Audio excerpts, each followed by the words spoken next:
Привет, YouTube! Хотел бы для начала вас поздравить с тем, что мы закончили изучение тестирования веб-приложений на уровне начинающего тестировщика и готовы переходить к следующему блоку, к тестированию баз данных. Почему именно они, а не тестирование мобильных приложений? Все просто.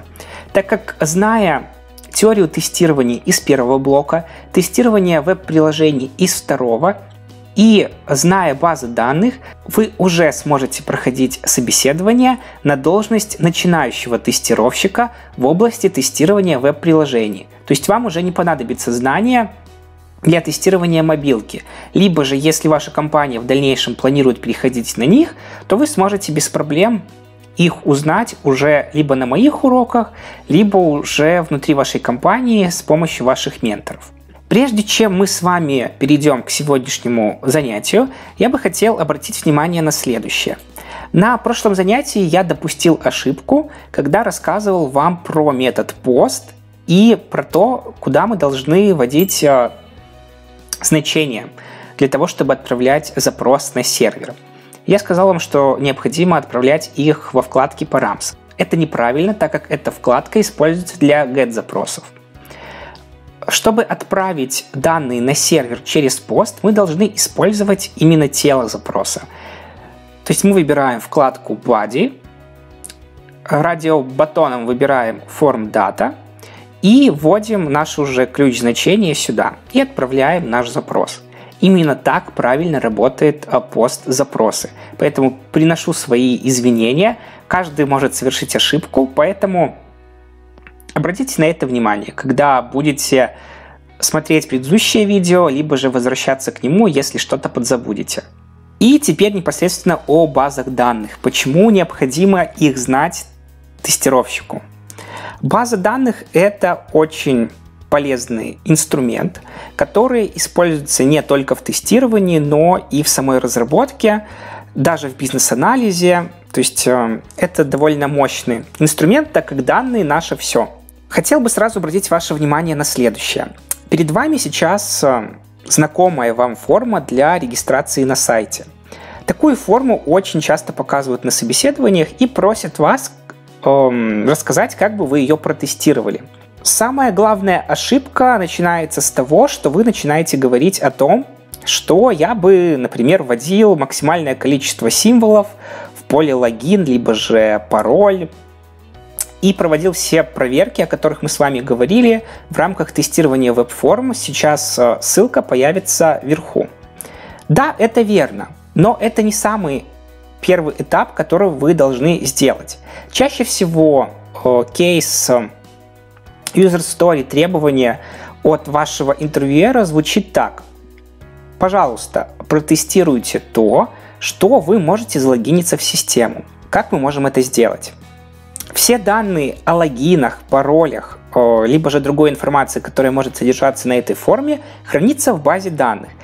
То есть наша формочка, то есть клиент, отправляет запрос на сервер с некоторыми данными. То есть он там прописывает то, что, пожалуйста, верни мне информацию о том, есть ли такой юзер с таким логином и с таким паролем в системе, то есть совпадают они, либо нет, есть ли они в базе данных. И уже сервер отправляет этот запрос дальше в базу данных.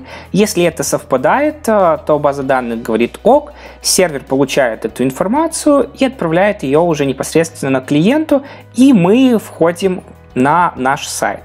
То есть обязательно наш первый пункт состоит в том, что мы должны зайти в базу данных и проверить, есть ли там информация о данном пользователе с помощью запроса, о которых мы поговорим с вами на последующих уроках.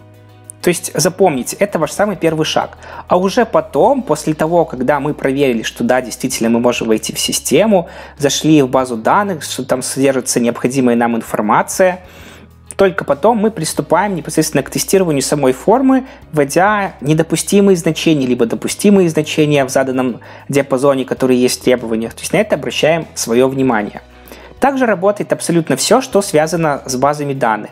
Так как хранить всю информацию и все данные внутри того же документа верстки, либо CSS попросту невозможно, поэтому мы прибегаем к некоторому хранилищу, в котором содержатся наши данные. Это и есть база данных.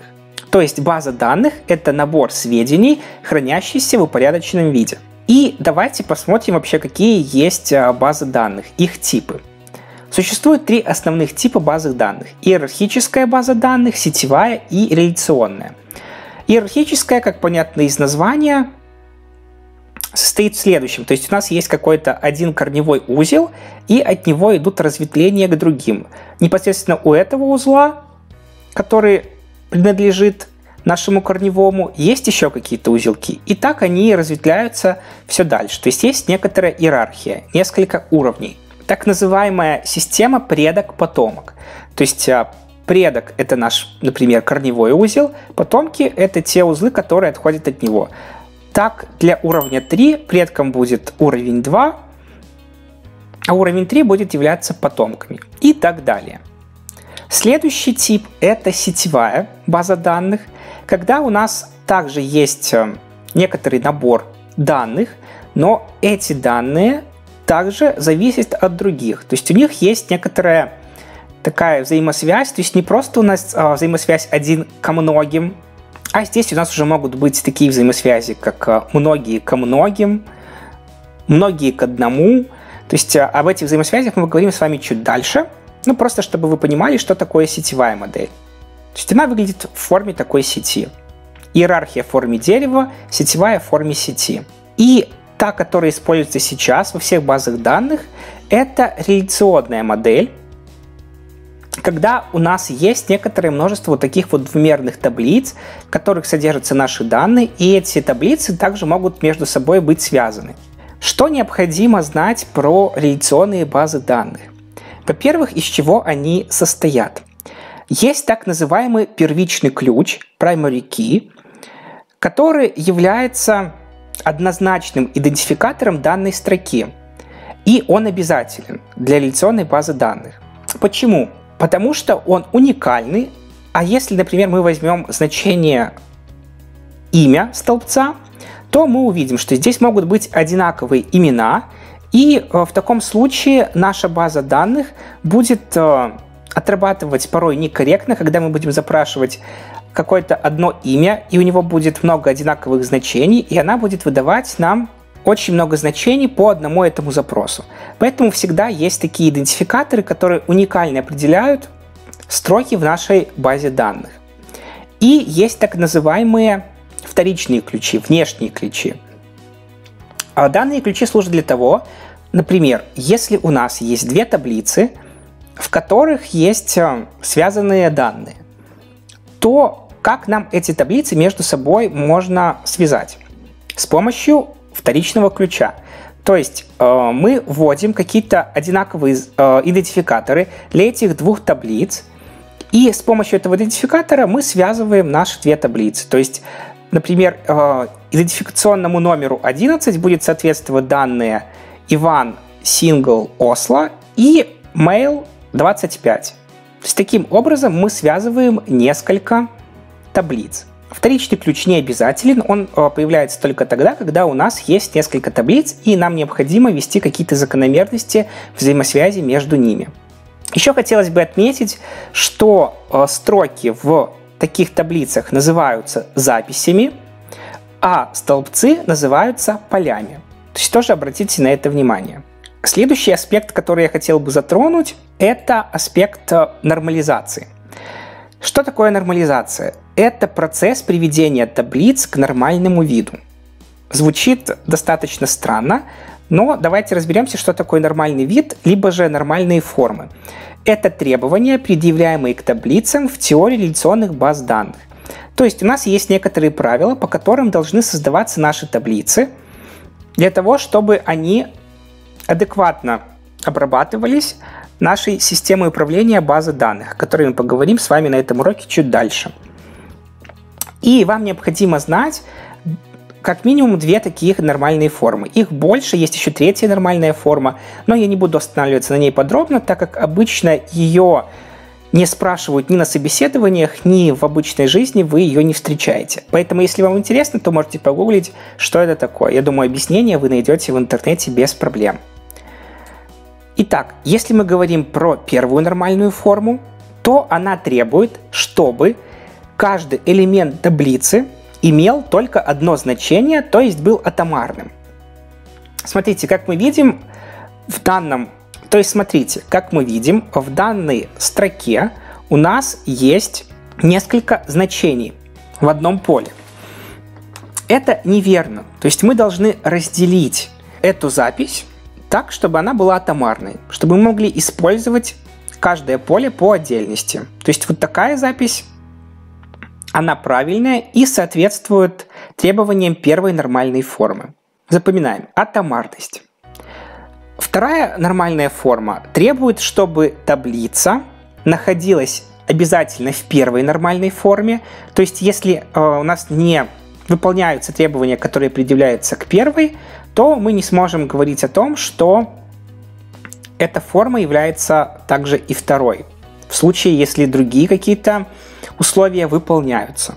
И все поля должны зависеть от первичного ключа, а не от его какой-либо части.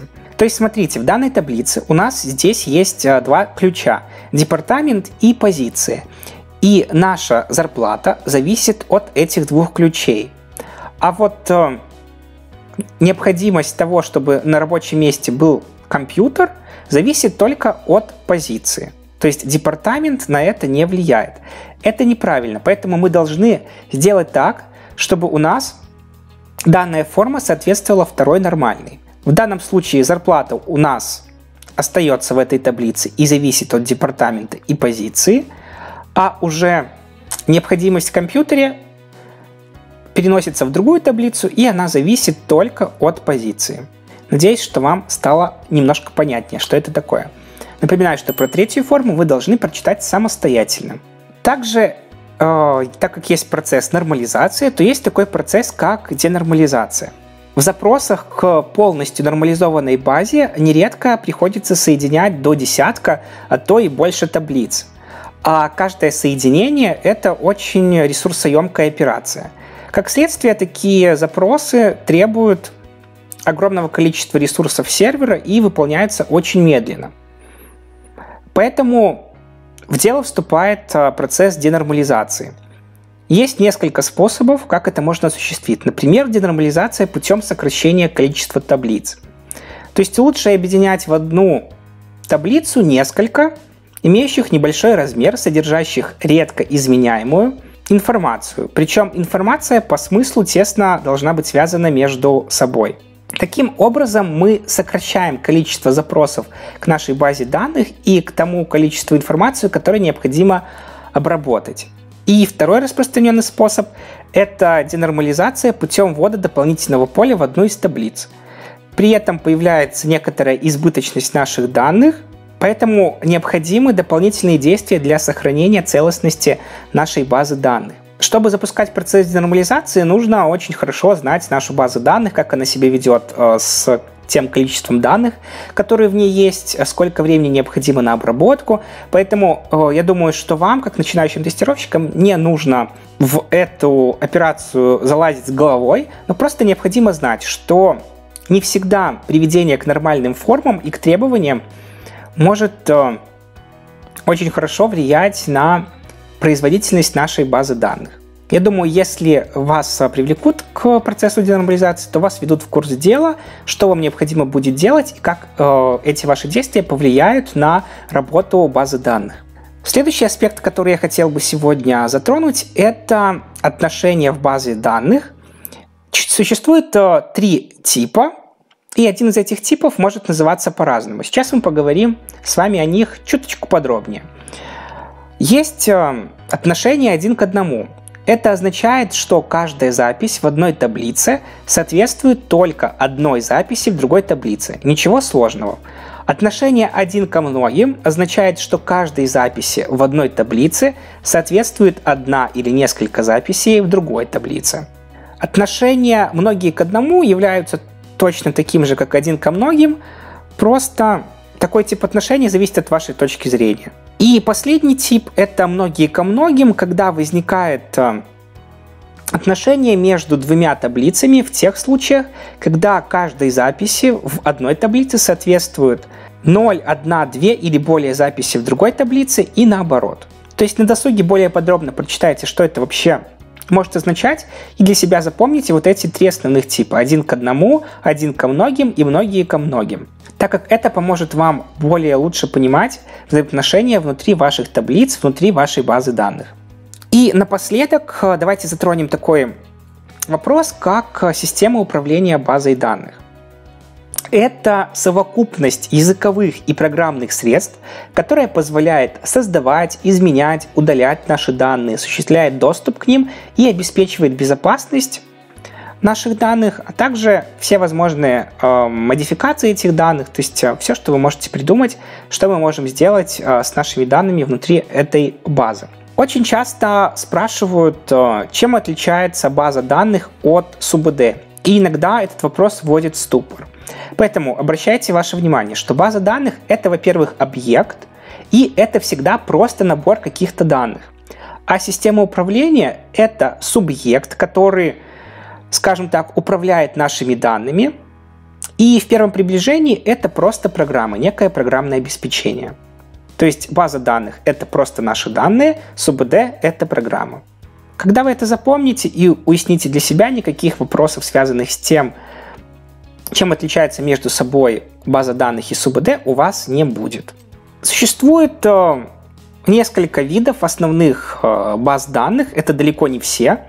То есть самый распространенный — это MySQL, с которым мы с вами будем работать в рамках следующих занятий. Я научу вас устанавливать MySQL сервер, мы с вами научимся писать запросы, селекты, которые пригодятся вам 100%, и джойны, которые, возможно, вам не пригодятся, но обычно на собеседованиях какие-то нормальные компании спрашивают и их. Также есть Microsoft SQL, Oracle, PostgreSQL, MongoDB, то есть количество таких СУБД очень много. Все, что их объединяет, то, что они построены на SQL языке, который звучит как Structured Query Language, то есть это язык программирования структурированных запросов. Именно им и пользуются во всех этих базах данных.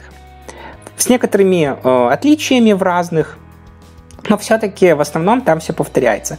В описании я оставлю обязательно ссылку на книгу Куликова, которая рассказывает о различных СУБД, о различных отличиях, которые могут там встречаться. Она достаточно сложна в восприятии для людей, которые никогда не сталкивались с DB, с базами данных, с СУБД, поэтому, если вам интересно, то вы, конечно, можете ее прочитать, но на самом деле тех данных, которые я вам дам в рамках следующих занятий, будет достаточно для того, чтобы научиться писать запросы, но вам необходимо очень много практиковаться, потому что на собеседованиях всегда спрашивают запросы селекты, иногда даже джойны, и вам необходимо уметь их писать. Пожалуй, на сегодня у меня все, то есть это некоторая такая теория, которую необходимо знать, то есть тот минимум, который нам понадобится с вами в дальнейшем, и в целом на собеседовании у вас могут спрашивать все это. На следующем занятии мы с вами установим наш SQL сервер и будем работать уже непосредственно с нашими запросами. Узнаем, какие типы данных есть в базе данных, научимся писать селекты, возможно, если успеем, то и джойны. Если нет, то джойны мы научимся писать на следующем, после следующего занятия. Сразу хотел бы сказать о том, что вы часто мне пишете, почему так много теории, хотелось бы больше практики, но, ребята, когда вы приходите на собеседование, чаще всего вас спрашивают именно теорию. То есть вас будут спрашивать очень много по теории тестирования, которую мы рассмотрели в первом блоке. По тестированию приложений вас будут спрашивать про HTTP протокол, про HTTP запросы, про различные модели, которые там есть. Про базы данных, да, вас будут спрашивать, скорее всего, какими вы СУБД пользовались, и попросят написать какие-то запросы. То есть, возможно, вам выдадут список заданий, где необходимо будет с помощью запроса получить некоторую выборку из базы данных. Поэтому мы с вами это, конечно же, рассмотрим. Поэтому не забывайте про теорию. Я понимаю, что вам хочется практики. Возможно, это как-то веселее, и у вас создает сомнение, что без практики никуда. Да, я согласен, практика необходима, но когда вы приходите на работу, на проект, то обычно вас многому учат заново, потому что на курсах, даже на платных, не всегда рассматривают все те аспекты практические и те программы, которые вам будут необходимы в реальной работе. Но я стараюсь по максимуму внедрять и практические занятия, и думаю, что то, что я вам рассказываю, вполне достаточно для успешного прохождения собеседования на позицию джуна, начинающего тестировщика. Все остальное только в ваших руках. То есть вот вы проходите какой-то теоретический момент, обязательно посмотрите на практике, как это может работать. Посмотрите дополнительные видео, которые есть в интернете. Есть огромное количество полезных YouTube-каналов с качественной подачей информации, но просто необходимо их поискать. Учитесь искать, учитесь гуглить. Этот навык никогда вам не помешает, потому что на своей реальной работе вы будете очень часто сталкиваться с такими вот ступорами и тупиками. И не всегда нужно бежать первым делом к знающему человеку, там, к девелоперу, у которого куча своей работы, либо же там к лиду вашему, либо менеджеру. То есть у них очень много работы. Не забывайте про это. Всегда пытайтесь найти самостоятельно необходимую вам информацию. И только если уже вы испробовали все, и это вам не помогло, вы встали в тупик, только тогда обращайтесь к эксперту в этом вопросе, который может вам помочь. Вот такой у меня месседж. Может быть, немножко агрессивно в конце получилось, но просто я хотел об этом обязательно вам рассказать, что не нужно забывать про теорию никогда. Практика у нас будет, конечно, ее будет еще больше. То есть я стараюсь как-то гармонизировать эти уроки и не перегружать их только теорией. Да, первые блоки были очень сильно перегружены ей, но без этой теории дальше пойти просто нельзя. А на этом у меня все. Большое спасибо, что остаетесь со мной, пишите такое огромное количество приятных комментариев. Мне на самом деле очень приятно и тепло от того фидбэка, который я получаю. Я понимаю, что вся эта работа проделана не зря, поэтому я буду, конечно же, продолжать записывать уроки для вас. Мне не сложно, вам полезно. Милости прошу к нашему шалашу. Пока!